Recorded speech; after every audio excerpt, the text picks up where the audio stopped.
Always, guys, don't forget to hit that subscribe button.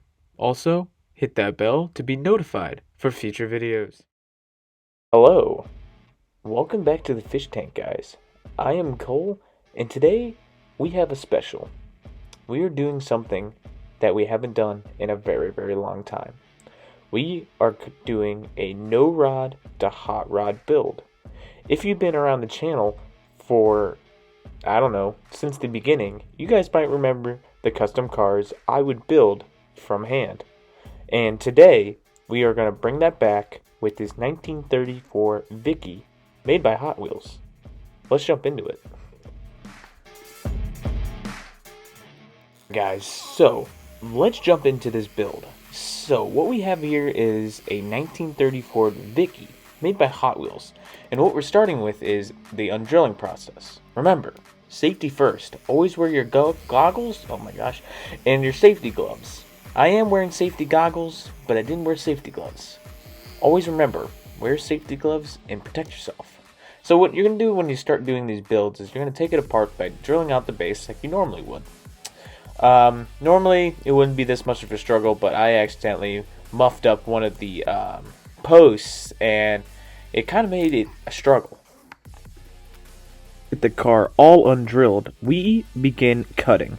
So what I did is I cut the front end, engine, and suspension straight off the car, because we're not going to need it anymore. Because my plan is to extend this car much farther than it was, because I believe Hot Wheels made it way, way too small.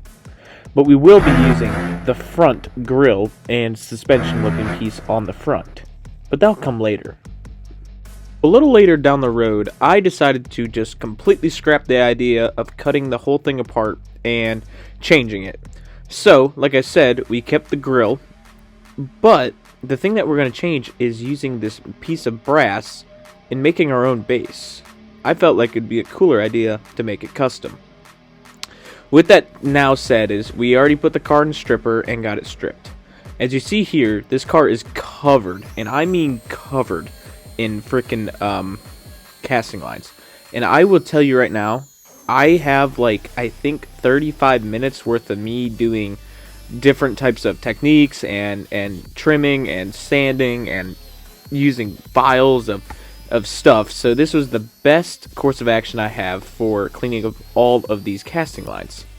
Like I was saying, this car took me forever to clean and make as close to perfect as possible, because this was a custom resto rat rod.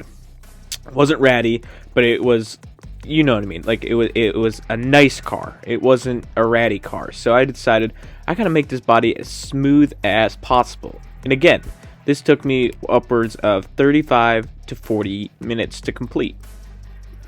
Now, as you see here, you can see the rough go I have at cleaning this car. It's not fully done because there's some hard spots to get to, but it's shaping up pretty nice. Overall, this casting was pretty messy, but like I said, it's getting there.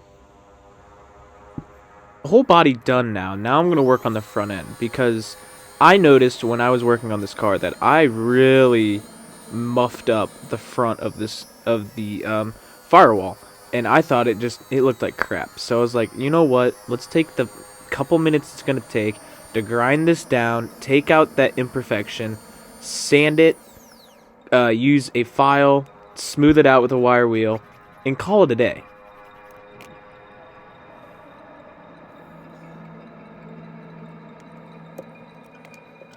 So here's another issue that I ran into.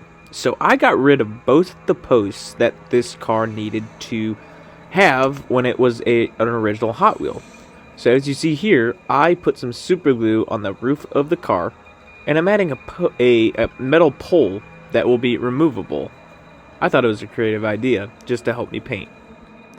Now we're going to move on to me showing you guys the custom body I made. So as you see here, it's a lot of just brass tubing that's glued together with the diecast front on it. It's a very simple design, but I think it's cooler than the original diecast design. Meanwhile, we're back in the fish tank. Alright, after paint, we got the car fully painted. So as you see here, the base is painted in flat black, looking very cool. And if my fingers can't give it away already, we went with green for our base. I mean our casting. Oh my gosh. Now my plan is to grab the wheels that we got off our 54 Studebaker, and we're going to add them on. So I made some custom axles with some brass tubing as well, and we're just going to use a little super glue to glue these all on. And like I said, all you need is just a little tad, and you'll see it here in a minute. Just a little tad. Just a small dot. You don't need much, because if you want to make it a roller, just like I said, you just need enough to get into the wheel itself without catching onto your metal tube. Just a little tip. Like I said, we went with this, like, what do you want to call it? Antifreeze green. It was a Rust-Oleum's custom paint from Hobby Lobby. And I thought it turned out fantastic. So what I'm going to do now is, it is dry, and I'm going to add some details. So we just did some very simple details on this car. We did the tail lights. We're going to be doing headlights in the second video. And we also did the firewall. I didn't show the firewall getting painted, but I do show the chrome getting put on with my chrome pen. If you guys don't have one of these, please go pick one up at Hobby Lobby. It really helps your cars and bring out details that you might not think that would pop unless you had this pen. I don't know, I was always told that my cars were kind of bland until I just invested in the couple dollars it was just to get this liquid chrome. I'm telling you, it was worth it. After this, guys, we're going to move on to chroming the base, and then we're going to see where our part 1 started and where it ended. Move on to the base. So, not much really needed to be done on the base per se. Like, I did a back piece, like a rear bumper type thing in chrome on the piece, because I won't lie, the paint, I didn't paint it fully correctly, and it just looked like crap, to be honest.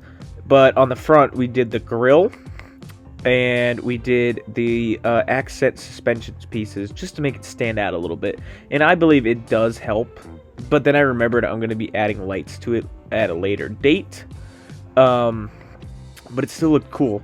Also, we did paint in the middle of the grille to match the body, which looks very, very cool. And I can't wait till you guys see it in our first final results. Alright guys, let's see what we started with. If you guys remember, we started with a very simple, a little too simple, 1934 Vicky made by Hot Wheels. And today, we started putting my no rod to hot rod spin on it. Let's go see what we kind of finished with. Here is our 1934 Vicky, or what's almost done with it.